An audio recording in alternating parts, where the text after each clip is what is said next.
Exactly. Yeah. Exactly. Alrighty, ladies and gentlemen, welcome to the channel. My name is Chris the High Guy Jacobs, and today we're taking another episode into Who TF Are You? And on today's episode, we're sitting down with the one and only Ultimo. Ultimo, thank you very much for joining us on today's episode. If you want to take a quick second, tell everybody who you are and where you come from. Thanks for having me. So Ultimo here. Been playing this game for about a year and a half. Really enjoying it.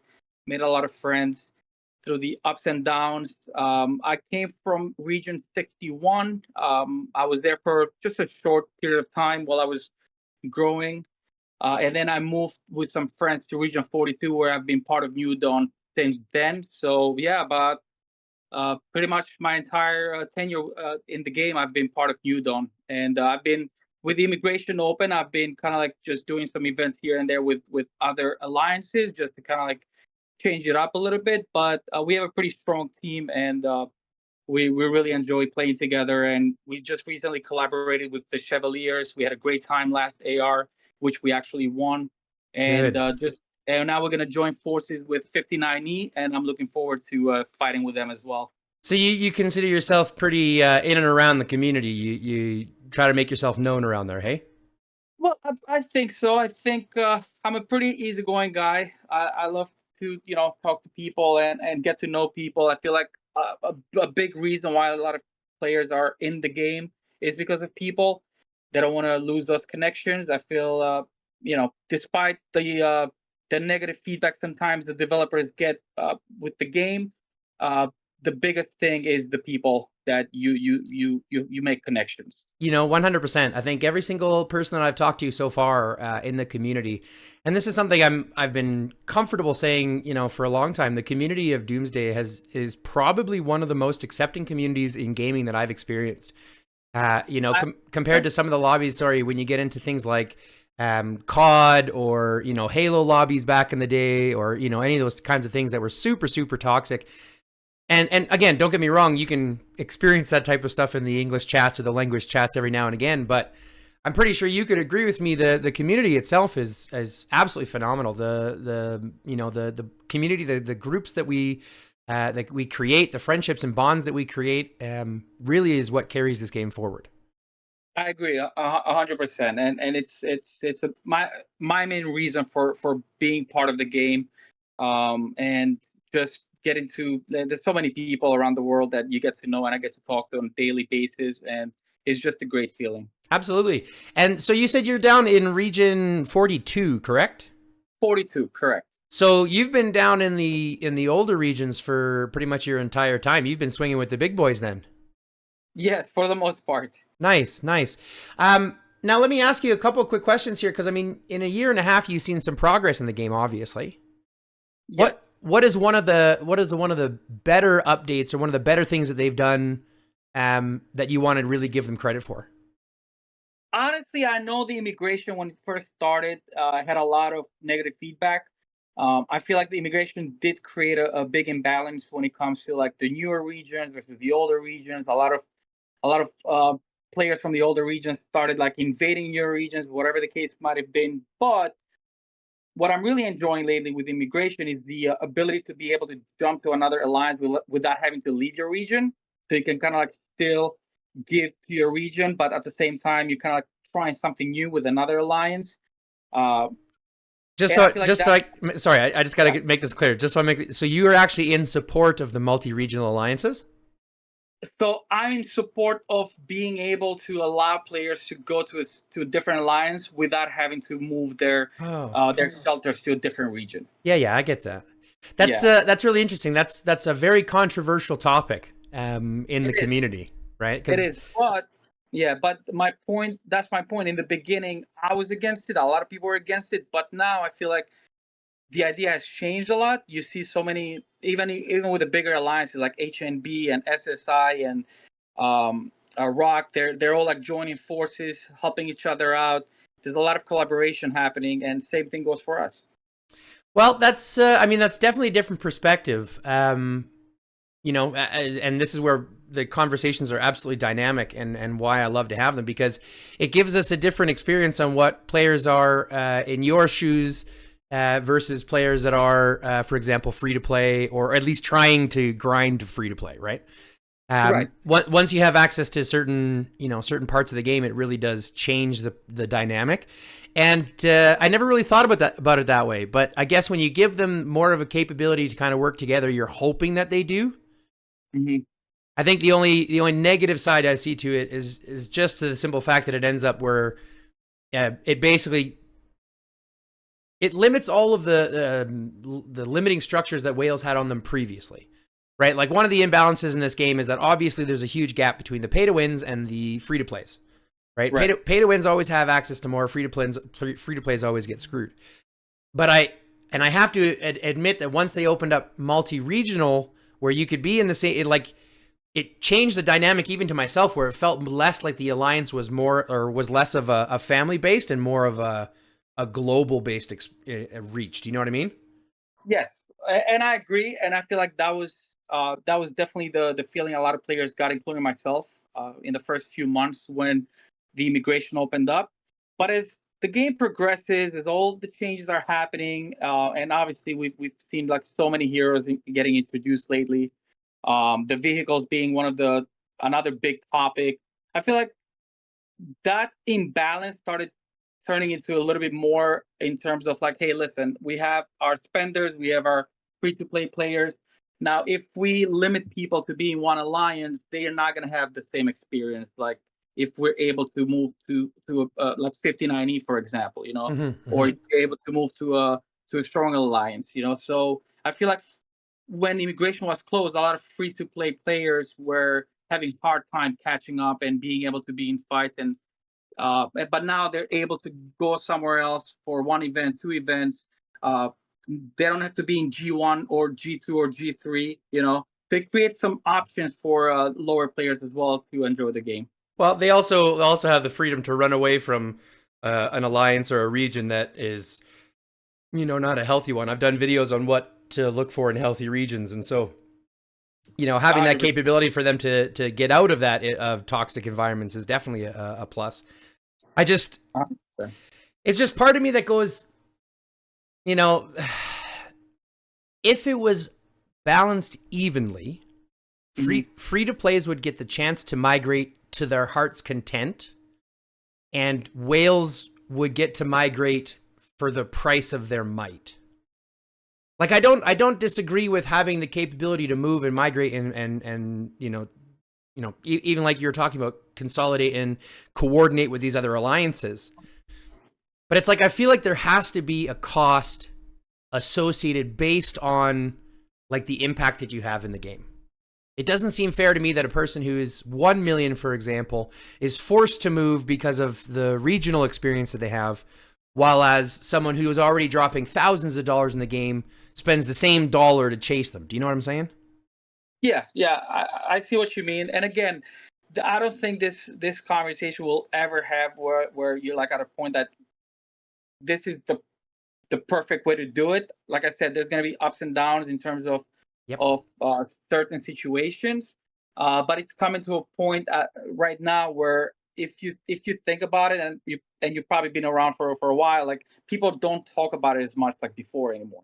They're just used to the idea of having, this is what it is, this is what we can do. Let's look at the positive and let's see what we can get out of the immigration. You're absolutely right. I think, change is always difficult when you're talking about, anything that's changes the way that we look at things ideologically. And so sometimes if it just takes us time to kind of get over that and see it from a different perspective, you're definitely making some good points. You're definitely convincing me just a little bit more, That's good. So that being said, you do consider yourself a spender. If you don't mind me asking, what kind of spending do you do in a month? So I believe in average. I used to spend way more before, but obviously, with the game going into like different directions, I feel like you have to pick and choose your battles. You cannot win all the events. You cannot get everything you want right away unless you obviously spend thousands and thousands. I feel a month in average, I'll probably spend anywhere between, at least now recently, about $3,000 in average. Oh yeah. Recently, I probably used to do more before. Like I said, in my first, I want to say probably 6 months to between 6 to 9 months. Mm-hmm, mm-hmm. But yeah, but I've it's just hard to not be able to control that urge to spend, only because you always want to catch up with the heroes. You want to catch up with your armaments, with your tributes, whatever the case may be, right? Yeah. So I think, yeah, the smart thing to do right now, for I mean, at least for me, is to just kind of like I said, pick and choose your battles. Like, where do you want to focus first, right? So Yeah. this way you don't just spread around too much and you feel like you're just not moving as fast as others. Which is Despite exactly Well, exactly. That's exactly what I've been telling people as well. It's like it's follows the same ideology as hyper focusing your troop types, right? I right, mean, we can talk about being infantry or riders or ranged and things like that, and what it means to actually hyper focus those troops. mhm, But it follows the exact same thing. I mean, you wanna pick, like, once you start to understand the actual mechanics of the game and the actual context of the game, you can look at more at being a garrison hero. You can look at more at being a siege hero, like a siege main, which allows you to hyper focus those specific events that you would need to spend for it. You know what I'm saying? exactly, Right. exactly. So that's a perfect ideology, especially when it comes to people who are looking at what type of things to spend on now, because just like you were mentioned, they've released a ton of things to actually look at investing in over the last 7 months, right? Since Sure. armaments, right? Since armaments and vehicles. So now you really have to be efficient in where you get those and where you spend your ducats. Exactly, exactly. A lot of people right now, they're focusing on vehicles, which I think it makes sense, right?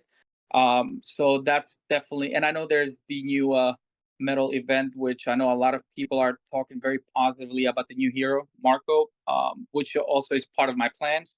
But again, just pick and choose your battles. Be smart where you're spending, so this way you can be as balanced as possible. Absolutely, absolutely. That makes a lot of sense.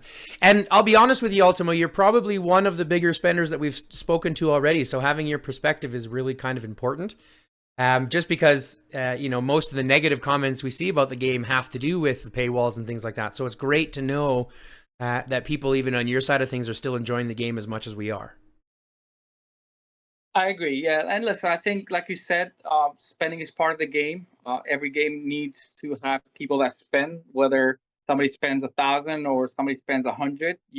They're all part of that chain that helps the game improve and keep the game alive, right? Mm-hmm. Mm-hmm. But ultimately, I know there's a sentiment that's going around, and I agree. I feel like the game can be a little bit more balanced, and um, I'm hoping that the developers will actually listen to more feedback, get more feedback, accept more feedback, and change things around for the free to play players to feel as part of the group. Because I feel like right now there's like a big disconnect between the pay to play and free to play. So I'm hoping that's going to change in the near future. That's a really good sentiment, because there is. I mean, we've seen that fracture in the community, and as I've spoken to them, to people kind of from all over, it really is that sentiment where there is a divide that we're seeing between even the average spender versus the all out dolphins or whales, where it became a situation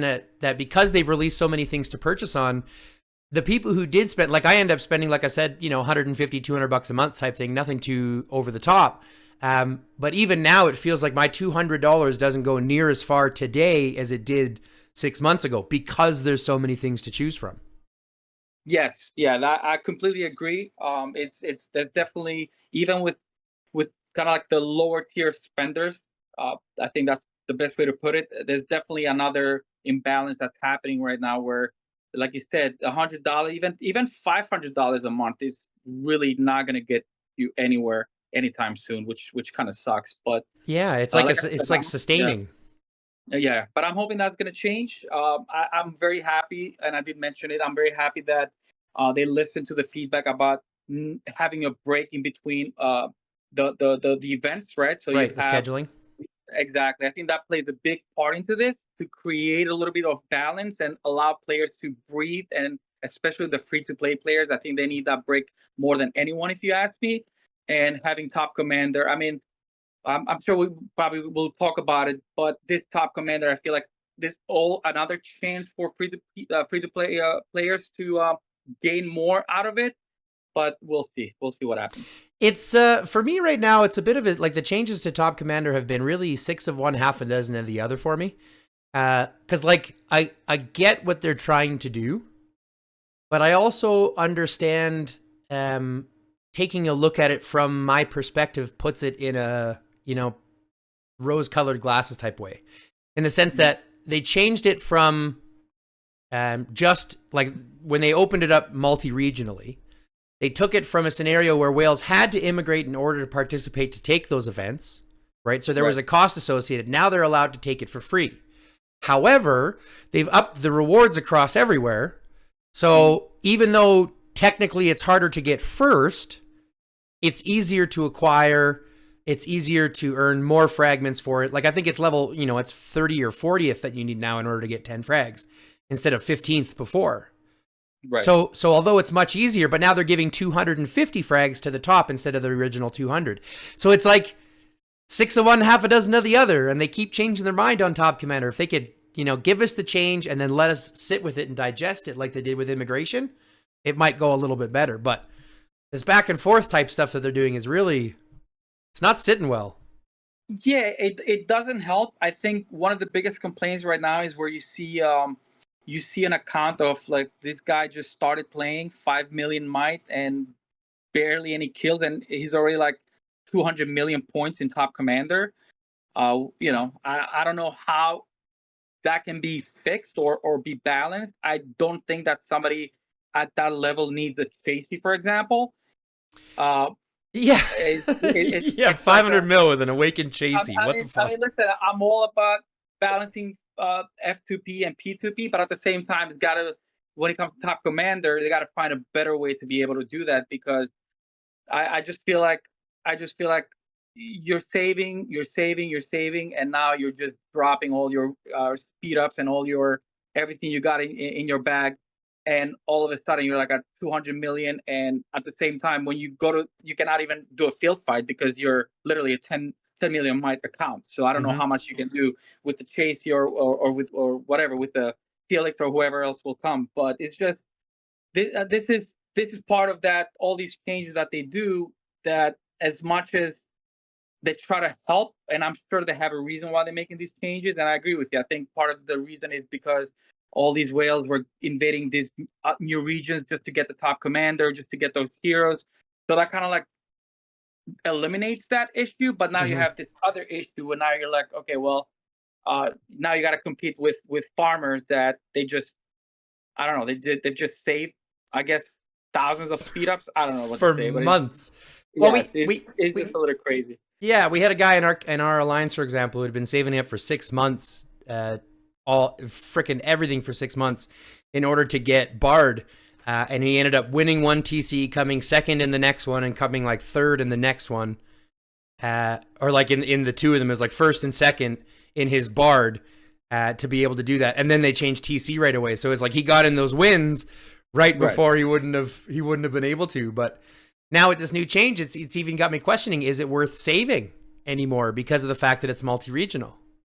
Yeah, I think it's always worth saving, to be honest with you.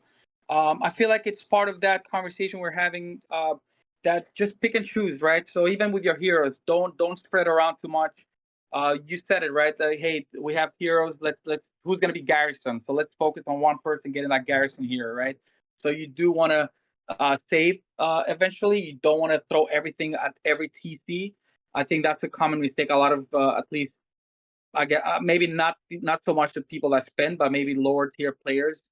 They try to like get everybody, they try to get everything, but you're just not able to sustain like that. So if you focus, yeah. I was just gonna say it's totally true. I started out, and I think everyone kind of did, as more of a collector, trying to collect every hero and at least have every hero, and kind of, even when I was looking at armaments beforehand, I would try to collect every single one, so I had one of every one that I could work up slowly from there, and blah blah, and then I'd have choice.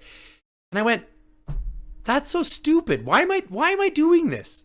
And I know, it took me 8 months to wake up and go, why am I being so dumb?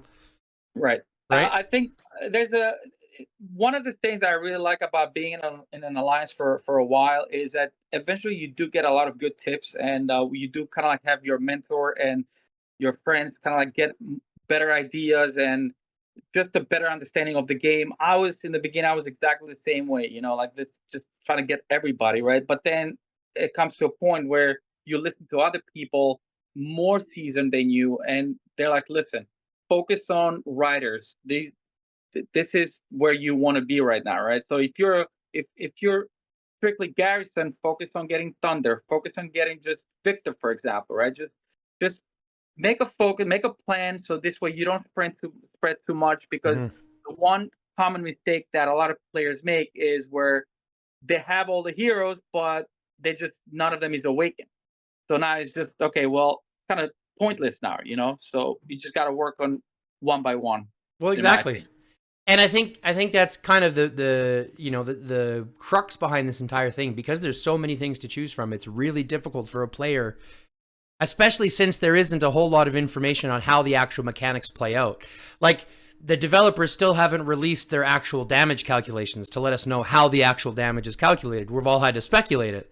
So it's like, since Right. there's so little information, it's on the player to try to develop that all. And so Right. when you first jump in, you don't know anything, and you have to rely on those other people within your alliance that hopefully know a little bit more. But Right. but even then, there's something about this game that makes you want to collect. Like, you actively have to, choose not to. So like, I actively have to go in and dismantle armaments by choice that I don't want.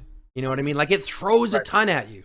It wants you to do that. So it makes it very difficult to hyper focus. But just like you said, the best results you'll get are when you make that plan, you hyper focus, and you play straight to that way. Let the rest of the stuff, all the shiny lights and things like that, those, they can pass by. Keep focused on your plan. That makes total sense. Exactly. So let me ask you, we've talked about your favorite change that the developers have done. Let's go on the flip side. Give us one change that you were not happy with. I think the vehicles, I'm not very happy with that change. I think that update was completely unnecessary, or it could have been a little bit better, could have been developed a little better. Like, you had the vehicles getting introduced much cheaper than the parts. People are still trying to upgrade parts. I'm Mm-hmm. still trying to upgrade parts. All that money thrown into parts, thousands of dollars, or people are spending. A lot of players have maxed out parts.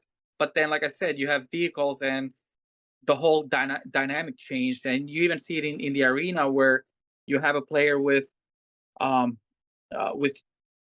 crappy equipment and crappy parts, but they have their vehicles almost so high that now they're beating everybody.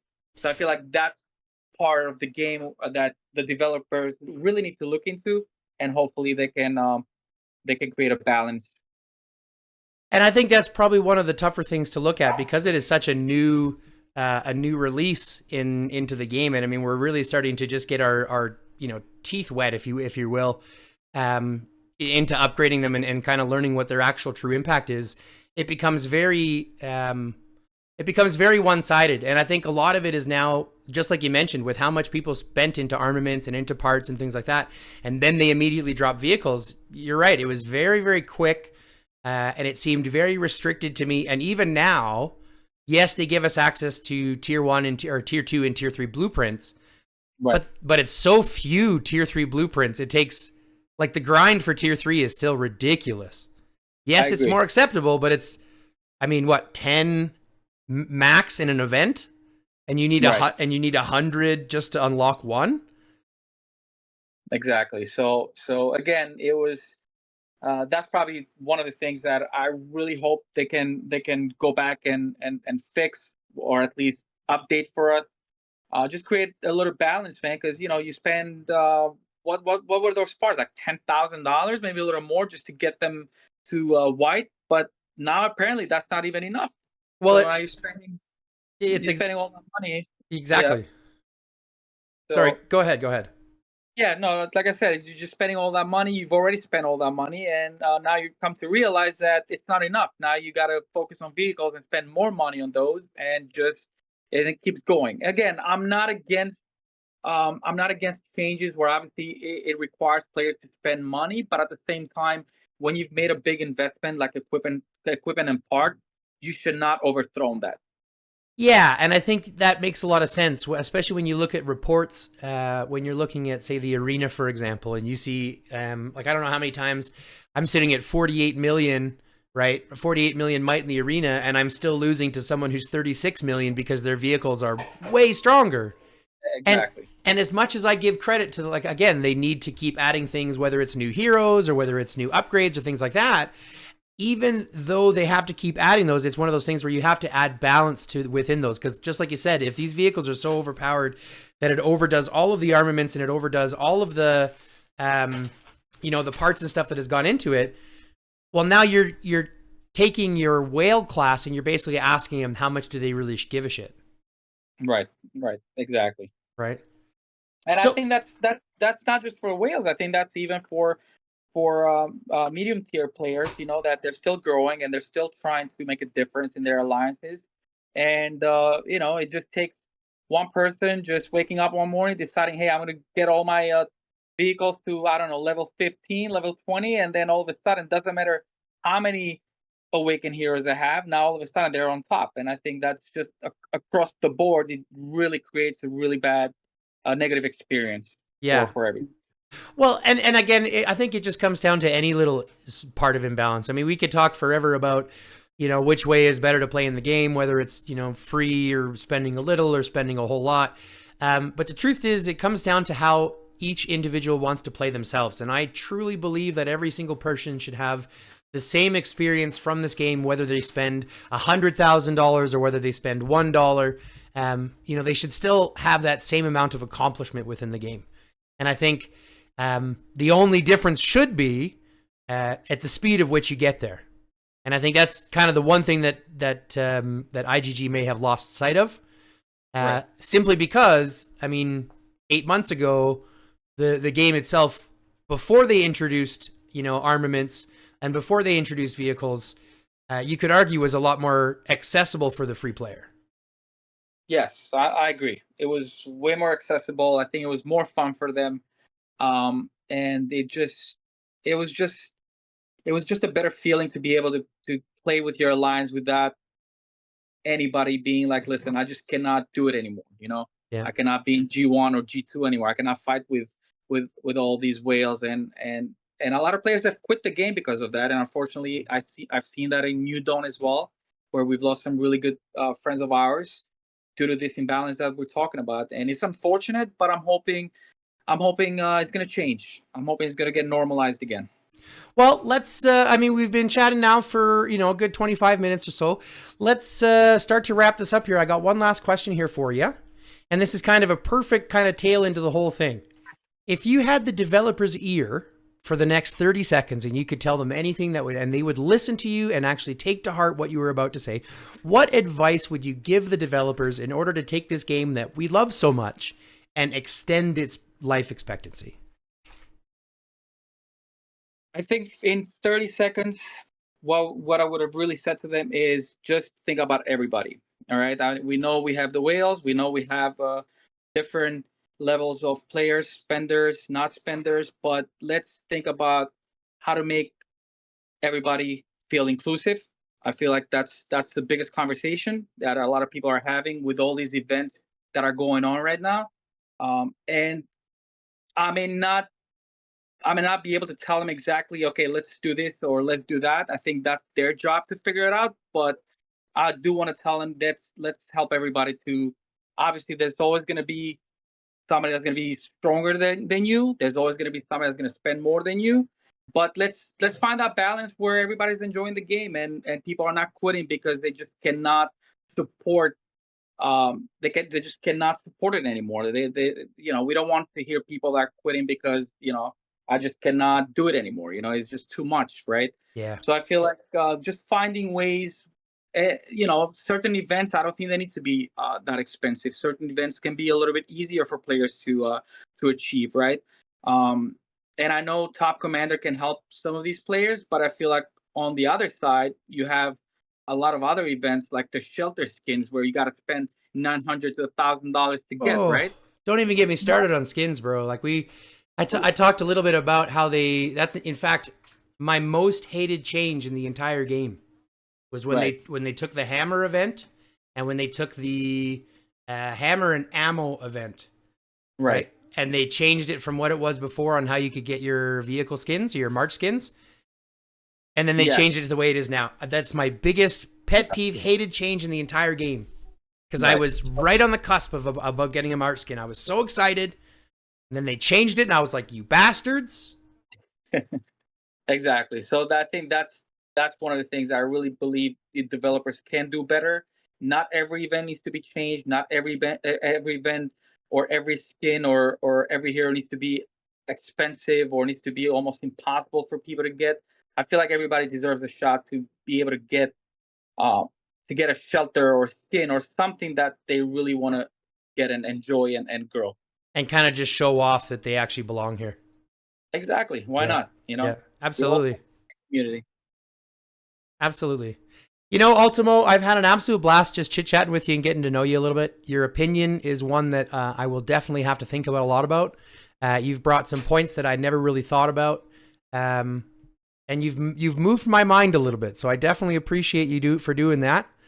I appreciate that. Thank you. Yeah, thanks a lot for taking the time out of your day. Before we get going, though, if you want to take the last little minute and go ahead and, pump out your alliance, pump out what you're getting yourself into, kind of all that stuff. I really want to give a shout out to New Dawn, to all the players that have been with me, been part of the game, all my friends that I've made throughout these months. But definitely a big shout to New Dawn for being part of this game and just shaping up my experience in the game and at Region 42. So shout out to those guys. They're amazing. Wonderful. Wonderful. Shout out, in fact, to Region 42. That being said, folks, I want to thank you very much for tuning in. I'd like to, again, thank Ultimo for joining us. If you'd like to hit that like button, hit the like, subscribe, and don't forget to share this stream with your friends. If you'd like to get involved and maybe get interviewed yourself, reach out to the comment section and let me know. I am looking to interview as many people from the community as we can because the truth is, everybody's opinion matters. And I think one of the hardest things that we have in this community is that we don't have enough representation. And so this seems to me to be a great way to get a good representation from the community to actually hear what they think directly.